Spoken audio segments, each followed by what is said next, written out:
제가 결혼할 때는 약혼식이라는 게 있었어요. 이해가 되시죠? 담임 목사님 모시고 가족들과 함께 약혼식 예배를 드렸어요. 요즘에는 어떻게 하죠? 약혼식이라는 게 있나요? 세상이 많이 변했죠. 우리 결혼할래요? 오빠랑 죽어도 결혼할 거예요. 그럼 부모님이 어떻게 해요? 절대 안 된다 그러다가 자식 이기는 부모가 어딨어 하고 결혼을 허락하죠. 그러면 뭐 합니까?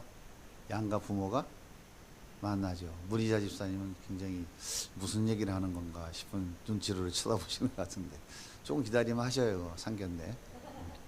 양가 부모님이 모여서 서로 인사를 하고 서로 덕담도 나누고 결혼 날짜도 잡고 결혼 준비를 서로 상의하고 그래서 상견례라고 하죠. 그런데 결혼식을 마치고 또 혼인신고를 마쳐야 법적으로 부부가 되고 또 사회적으로 문화적으로도 부부가 되는 거예요. 그게 정상적이죠. 이게 정상입니다. 이게 정상이라고요? 뭐 이상한 소리 하는 것 같아요 또? 유대인들도 마찬가지였어요. 유대인들은 결혼을 하게 되면 약혼을 하게 되면 결혼을 한 것과 똑같이 동등하게 그들은 인정했어요. 그런데 오늘 성경에 보니까 이 요셉은 마리아와 정혼을 했어요. 약혼을 했단 말이에요. 결혼하기로. 동침할 수 있어요. 합법적으로. 그런데 그렇게 하지 않았어요. 근데 어느 날 정혼한 여자 마리아 배가 불러오는 거예요. 요셉이 얼마나 충격을 받았겠어요. 이건 말이 안 되는 거거든요. 유대 사회에서 도저히 이건 말도 안 되는 얘기예요. 이것은 틀림없이 나 아닌 다른 남자에 의하여 아이를 갖게 된 것이죠. 이건 돌에 맞아 죽어야 돼요. 그런데 성경에 보니까 요셉은 의로운 자다라고 얘기해요. 그래서 이거를 감춰줘야 되겠다 해서 조용히 끊고자 마음의 정리를 했어요. 그런데 그날 밤 하나님께 천사가 꿈에 찾아왔어요. 마태복음 20장 21절과 21장 20절입니다. 주의 사자가 현명하여 이르되 다윗의 자손 요셉아 내 아내 마리아 데려오기를 무서워하지 말라. 그에게 잉태된 자는 성령으로 된 것이라. 아들을 낳으리니 이름을 예수라 하라. 이는 그가 자기 백성을 그들의 죄에서 구원할 자이심이라 하니라. 아들을 낳을 건데 이름을 예수라고 지어라. 이렇게 가르쳐줘요. 그리고 임마누엘이라 하라. 두 가지의 이름을 가르쳐 줍니다. 그러면서 하는 얘기가 무슨 얘기입니까? 그것은 성령으로 잉태된 아들이다. 이렇게 가르쳐 줍니다. 그래서 요셉이 마리아를 데리고 와요. 이 모든 일이 된 것은 주께서 선지자로 하신 말씀을 이루려 하심이니 이르시되 보라 처녀가 잉태하여 아들을 낳을 것이요 그 이름은 임마누엘이라 하려 하셨으니 이를 번역한즉 하나님이 우리와 함께 계시다. 그런 뜻이에요. 구약의 이사야 7장에 보면 그는 베들레헴에서 태어날 것이고 그의 이름은 임마누엘이라 하라. 이렇게 하나님이 선지자를 통해서 말씀해 주셨어요. 천사가 와서 그 구약의 메시지를 이야기하면서 걱정하지 말고 성령으로 잉태된 것이고 그가 바로 예수이고 그가 임마누엘이니까 데리고 와라. 그렇게 이야기한 것을 듣고 요셉이 아내를 집으로 데리고 왔어요. 그런데 아들을 낳을 때까지는 동침하지 않았다라고 성경이 말씀하고 있습니다. 자, 오늘 성경에 보니까 예수라고 하는 이름의 뜻이 뭐라고요? 이게 굉장히 중요합니다. 예수라는 이름의 뜻이 뭐라고요? 자기 백성을 저들의 죄에서 구원할 자다.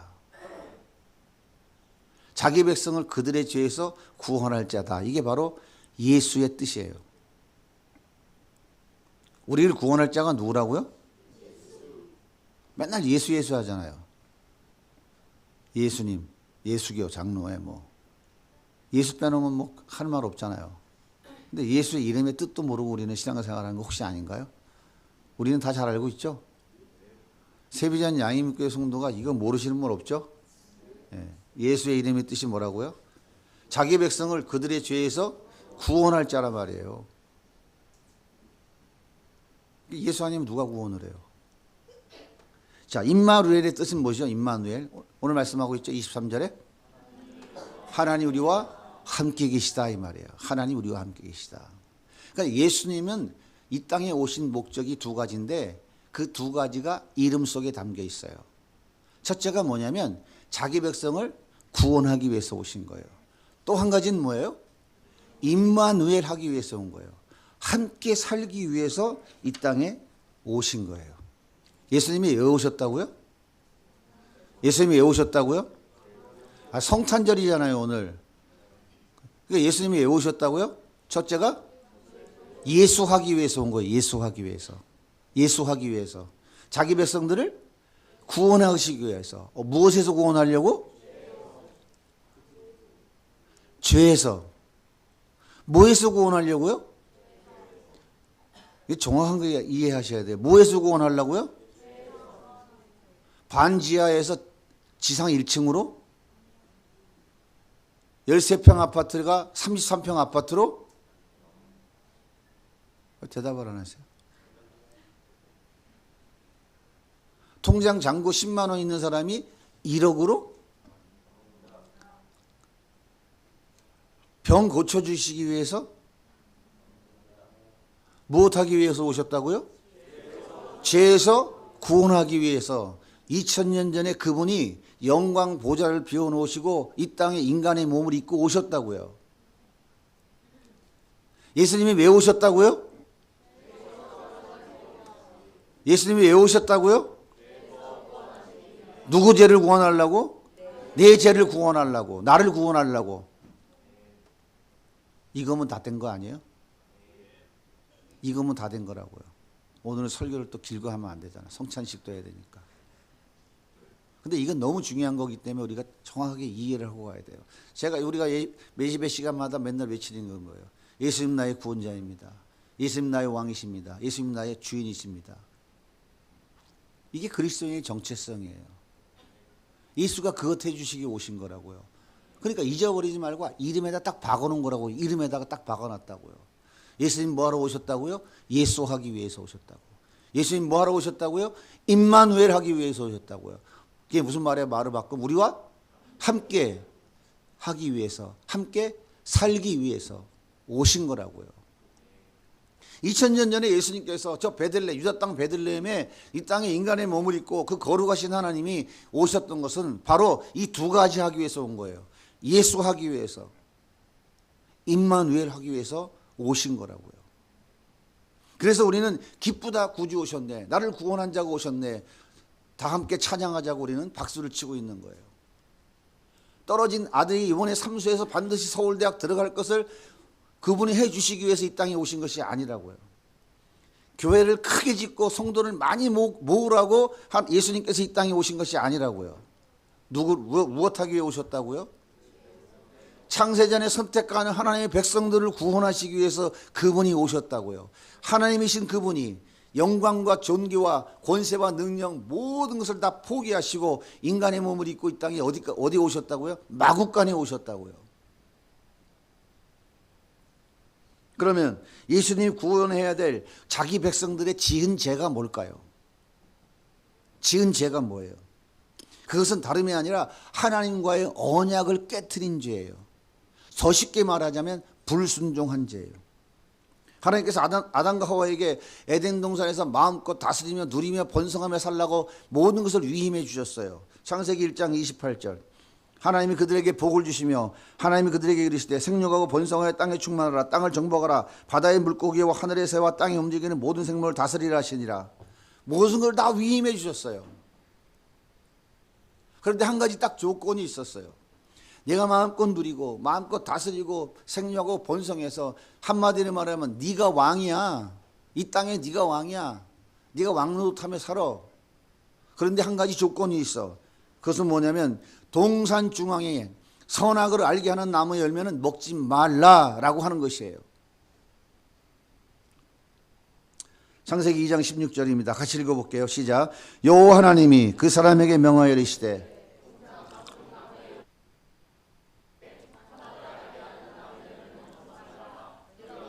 반드시 죽으리라. 하나님의 의무가 뭐냐면 에덴 동산에서 마음껏 누리며 살아가도록 보장해 주시는 것이 하나님의 의무예요. 그러면 하나님의 권리가 뭐냐면 선악과 따먹으면 너 내쫓아버리는 거예요. 이게 하나님의 권리예요. 그러면 아담과 하와의 권리가 뭡니까? 아담의 권리는 에덴 동산에서 마음껏 누리며 살아가는 게 권리예요. 의무가 뭐라고요? 그러면 아담의 의무는 선악과 따먹으면 안 되는 거, 안 따먹는 게 의무예요. 이것만 하면 되는 거예요. 그러면 그 에덴 동산에서 마음껏 누리며 그 하나님과 얼굴과 얼굴로 대면하면서 행복한 삶을 살아갈 수 있는 거예요. 이거 한 가지만 지키면. 그런데 선악과를 따먹었어요. 하나님과 약속을 어겼어요. 피조물이 창조주가 되겠다고.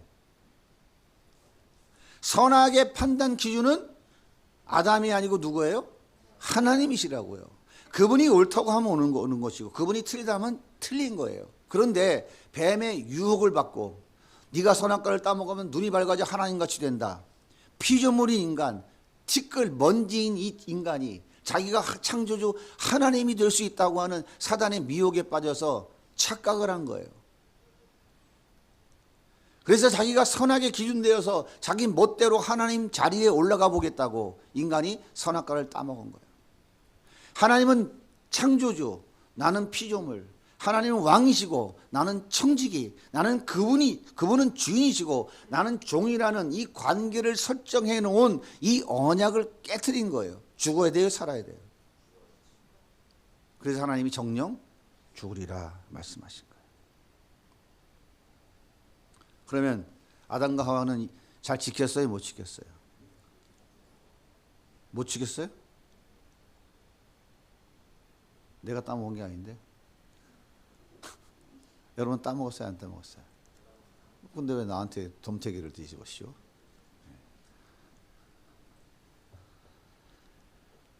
창세기 3장 4절 같이 읽어보겠습니다. 시작. 뱀이 여자에게 이르되 너희가 결코 죽지 아니하리라. 너희가 그것을 먹는 날에는 눈이 밝아져 하나님같이 되어 선악을 알 줄 하나님이 아심이라. 여자가 그 나무를 본즉 먹음직하고 보음직하고 지혜롭게 할 만큼 탐스럽기도 한 나무인지라. 여자가 그 열매를 따먹고 자기와 함께 있는 남편에게도 주매 그도 먹은지라. 반드시 죽어야 돼요. 그러면 아담은 선악과 따먹고 바로 죽었어요? 성경에 보니까 안 죽었더라고요. 자그마치 930세를 살았어. 이게 뭔 소리예요, 이게 도대체? 그러면 선악과 하나님이 정령 죽으리라는 얘기는 따먹으니까 따먹는 순간 숨이 넘어간다는 얘기는 아닌 것 같죠. 정령 죽으리라는 말의 의미가 뭐예요? 이제는 930세까지 살았다니까요. 아들 낳고 딸 낳고 많이 살았어요. 여러분 에덴 동산 주인이 누구라고요? 하나님이시죠. 에덴 동산의 모든 권리를 위임받은 청지기가 누굽니까? 아담이죠. 에덴 동산에 쫓겨난다는 것은 하나님과의 청지기, 왕과 백성과의 관계가 끊어진다 말이에요. 끊어진다, 단절된다는 거예요.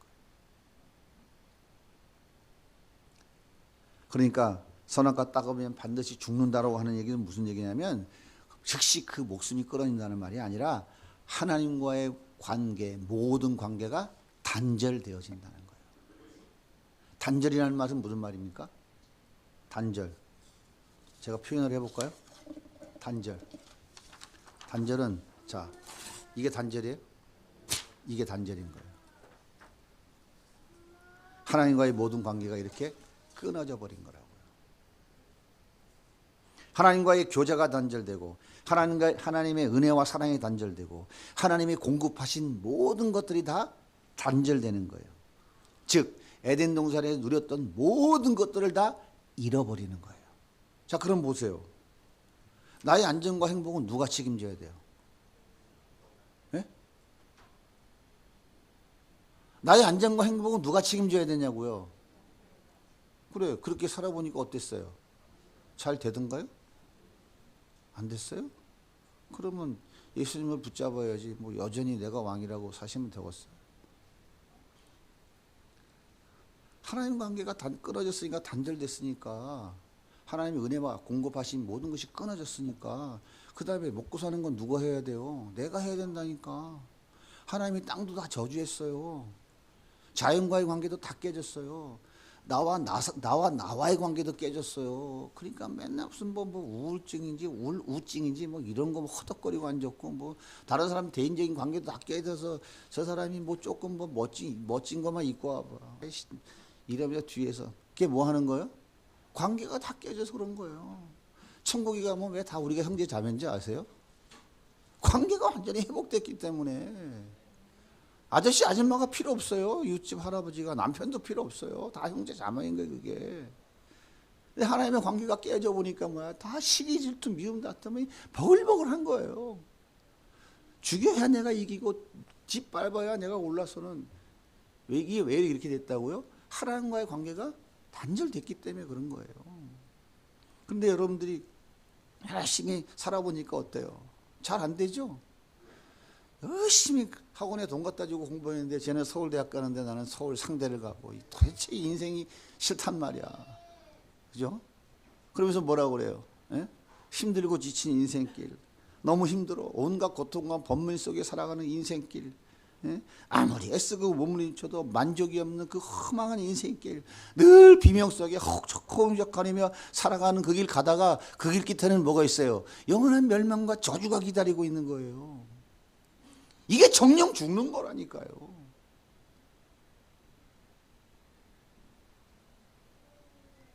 하나님께서 이렇게 정령 죽어야 될 이 죄인들을 불쌍히 여기셔서 창세기 3장 15절에 이렇게 말씀하셨어요. 내가 여자의 후손을 너에게 보내서 너를 구원해 줄게.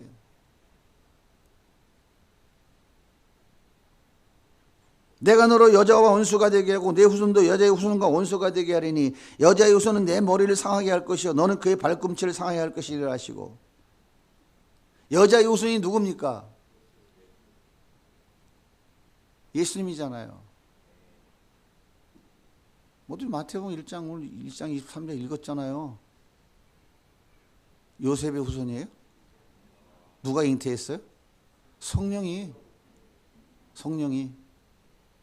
그래서 여자의 후손인 거예요. 여자의 후손, 그 예수 그리스도가 뱀의 머리를 상하게 한대요. 머리가 깨지면 어떻게 되는 거예요? 끝장난 거예요. 발 뒤꿈치 물리면 어떻게 돼요? 죽지 않아요. 예수님 그래서 뒤꿈치 물려 죽으셨다 살아나신 거예요. 사단은 어떻게 됐다고? 완전히 깨졌다고요. 승리하셨다고요. 여기에다가 약속해 놓으셨다고 우리 하나님께서 그 죄를 사해 주시겠다고, 용서해 주시겠다고, 구원해 주시겠다고 약속해 주신 거예요. 그리고 드디어 2000년 전에 이 여자의 후손으로 오실 그 예수 그리스도를 이 땅에 보내주신 거예요. 중요한 게 뭐예요? 그 예수님이 오셨다는 사실이에요. 그 약속하신 예수님이 자기 백성들을 저희 죄에서 구원하기 위해서 오셨다는 거예요. 그래서 성령으로 잉태한 아들의 이름을 예수, 자기 백성을 저들의 죄에서 구원할 자다라고 정확하게 고지해 주고 계신 거예요. 자, 보세요. 성경의 역사 4000년이 휙 넘어왔고 또 2000년이 휙 넘어온 거예요. 지금 그 말씀 한마디가 6000년의 역사를 이어 내려서 오늘까지 온 거예요. 진화론 또 무슨 35억 년 됐는데 100억 년 됐는데 이런 것도 소리 하지 마세요. 그게 무슨 의미가 있어? 예수님은 하나님과의 관계가 단절되어 자기 안전과 자기 행복을 스스로 지켜보겠다고 몸부림치며 불쌍하게 살아가는 그 인간들의 죄를 대신 갚아주셔서 하나님과의 관계를 회복시켜 주시기 위해서 이 땅에 오셨다고요. 이것이 바로 구원이라고 하는 거예요. 이것이 구원이라고요. 예수님은 십자가에 죽으심으로 자기 백성들의 모든 죄를 다 대신 갚아주셨어요. 그리고 부활하시고 후에 40일 동안 많은 사람들에게 보이신 후에 하늘로 올라가셨습니다. 예수님은 걱정하는 제자들에게 내가 다시 오겠다고 약속하셨어요. 요한복음 14장입니다. 같이 읽어볼게요. 시작. 너희는 마음에 근심하지 말라. 내가 너희를 위하여 거처를 예비하러 가노니 내가 다시 와서 너희를 내게로 영접하여 나 있는 곳에 너희도 있게 하리라. 그리고 또 이렇게 약속하셨어요. 요한복음 14장 18절. 내가 너희를 고아와 같이 버려두지 아니하고 너희에게로 오리라. 조금 있으면 세상은 다시 나를 보지 못할 것이로되 너희는 나를 보리니 이는 내가 살아있고 너희도 살아있겠음이라. 그날에는 내가 아버지 안에 너희가 내 안에 내가 너희 안에 있는 것을 너희가 아니라. 자, 말씀 속에 세 가지 얘기하고 있죠. 첫째가 뭐예요? 내가 더 이상 너희를 고아와 같이 버려두지 않겠다. 목자 없는 양같이 유리방황하다가 죽지 않도록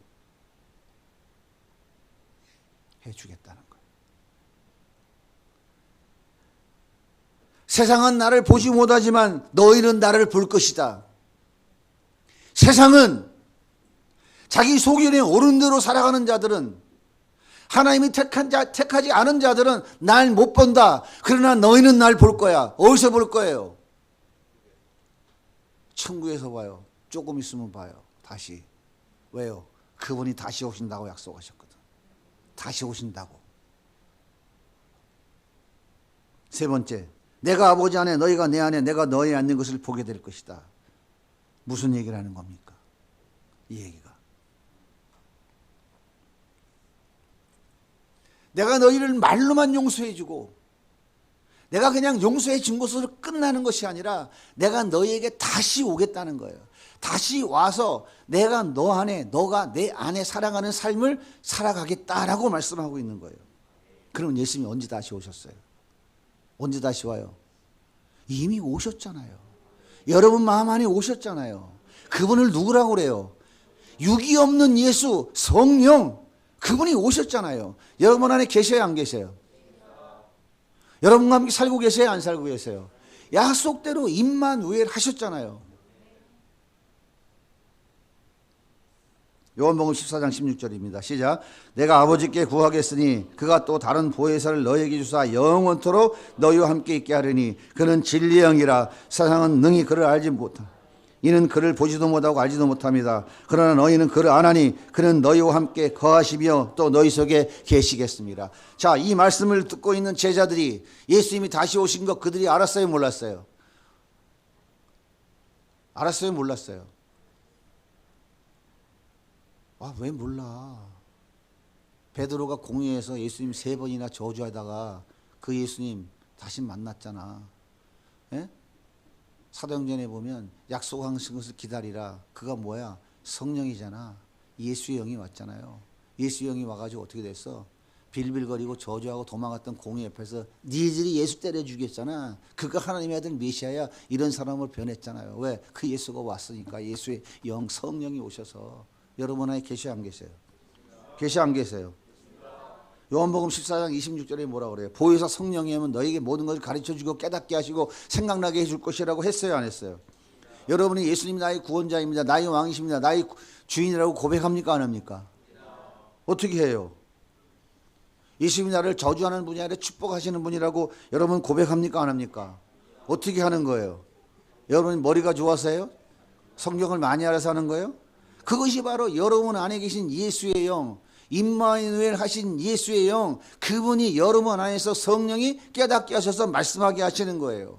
고린도전서 12장 3절 읽어볼게요. 시작. 그러므로 내가 너에게 알리노니 하나님의 영으로 말하는 자는 누구든지 예수를 저주할 자라 하지 아니하고 또 성령으로 아니고로 누구든지 예수를 주시라 할 수 없느니라. 자, 한번 해보겠습니다. 예수님은 나의 왕이십니다. 예수님은 나의 주인이십니다. 예수님은 나의 구원자입니다. 이건 누가 하는 거라고요? 누가 하는 거라고?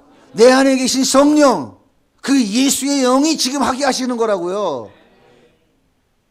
제가 말씀드렸죠. 수소 분뇨 보고소에 가서 그 귀신 들린 사람들, 정신 나간 사람들, 약 먹는 사람들한테 따라해 보세요. 예수님, 하나님 하면 한다고 그랬어요? 안 한다 그랬어요? 안 한다니까요. 안 한다니까. 제가 수없이 경험해 봤다고요. 성령이 가르쳐 주고 있잖아요. 성령이 아니고는 예수가 나의 주라고 고백할 수 없다고요. 절대 하지 않습니다. 약속대로 이 땅에 오신 예수님께서 예수하셨고 임마누엘 하셨습니까? 안 하셨습니까?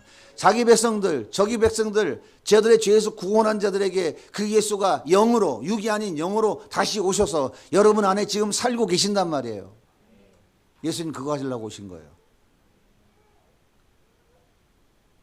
좋은 대학 보내주려고 오신 줄 아세요? 부자 되게 하려고 오신 줄 알아요? 그거는요, 어제도 말씀드렸죠. 주님 안에서 여호와의 날개 안에 들어오면, 그분을 의지하고 따라가면 그 복은 그냥 필요에 따라 덤으로 주시는 거예요. 주객이 전도되면 그걸 뭐라 했어요? 기복주의라고 그랬죠.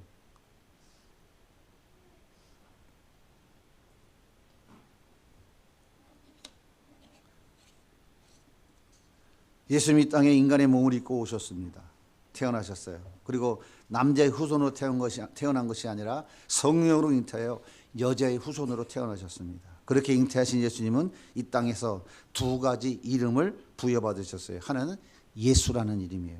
자기 백성을 그들의 죄에서 구원할 자라는 뜻이고, 또 하나는 임마누엘, 하나님 우리와 함께 하시다. 예수님이 하나님이잖아요. 그분이 여러분과 함께 계셔야 안 계셔요? 계시고 있잖아요.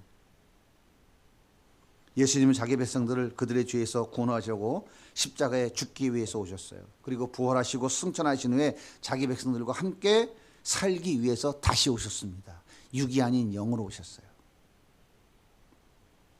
거룩한 영, 성령으로 오셔서 여러분 마음에 지금 계십니다. 에덴 동산에서 선악과 따먹고 단절된 하나님과의 관계를 다시 회복시켜 주셨고, 에덴 동산, 천국에서 누릴 수 있는 참된 평화와 기쁨과 행복한 삶을 살아갈 수 있도록 책임져 주시는 거예요. 그래서 진정한 만남은, 예수를 만나는 것이 진정한 만남이고, 그 진정한 만남 안에는 그 놀라운 풍성함이 들어있다고 말씀드리는 거예요. 이해가 됩니까? 그런 것 같아요? 그러니까 예수님이 얼마나 좋은 거예요. 예수가 생명이고 예수가 능력이에요. 예수님은 모르고 맨 착하게 살아라, 선하게 살아라 그러면 착하게 사라져요? 사랑하는 여러분, 오늘이 바로 이 놀라운 은혜를 우리에게 베풀어 주시기 위해서 2000년 전 하나님께서 아들을 이 땅에 보내신 날이에요. 그래서 예수님이 태어난 날을 성탄절, 거룩한 탄생의 날이다, 이렇게 부르는 거예요. 예수님이 이 땅에 태어난 사건은 인류 역사상 가장 영광스러운, 가장 기쁘고 가장 행복하고 가장 감사해야 할 가장 위대한 날입니다. 빨간 날이니까 술 먹고 놀러 다니라고 하는 날이 아니고요. 이렇게 위대한 날인가요? 그래서 예수님의 탄생을 알리는 천사가 흥분해서 외치는 거예요. 자, 누가복음 2장 10절. 어제 보니까 영어의 주애기들이 잘하더만. 같이 읽어보겠습니다. 시작. 천사가 이르되 무서워하지 말라. 보라, 내가 온 백성에게 미칠 큰 기쁨의 좋은 소식을 너희에게 전하노라. 오늘 다윗의 동네에 너희를 위하여 구주가 나셨으니 곧 그리스도 주시니라. 하늘의 수많은 천군 천사들이 마구간에 누우신 예수님을 이렇게 찬송하죠. 누가복음 2장 14절입니다. 같이 한번 우리 큰 소리로 읽도록 하겠습니다. 지극히 높은 곳에서는 하나님께 영광이요, 땅에서는 하나님이 기뻐하신 자들 중에 평화로다.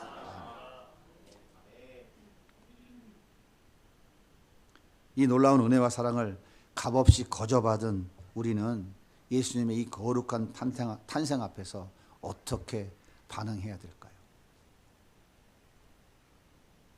너무 기쁘고 행복해서 기쁘다, 구주 오셨네, 만백성 맞으라, 이렇게 찬송하십니까? 아니면 그것이 나와 무슨 상관이 있는데 이렇게 반응하십니까? 나 같은 죄인과 교제하기 위해서 내 안에 오신 예수님, 나에게 에덴 동산의 행복을 회복시켜 주시기 위해서 나와 함께 살기 위해서 오신 예수님, 감사합니다. 나는 예수님 한 분이면 만족합니다. 이제 더 이상 보암직하고 먹음직하고 탐스러운 것들은 필요 없습니다. 나는 주님 한 분이면 만족합니다. 주님과 함께 영원한 행복을 누리며 살겠습니다. 그렇게 고백하십니까? 그렇게 고백하면서 예수님과 함께 예수님을 좀 마음껏 누리며 살아가는 우리 모든 성도님들 다 되시기를 예수님의 이름으로 축복합니다.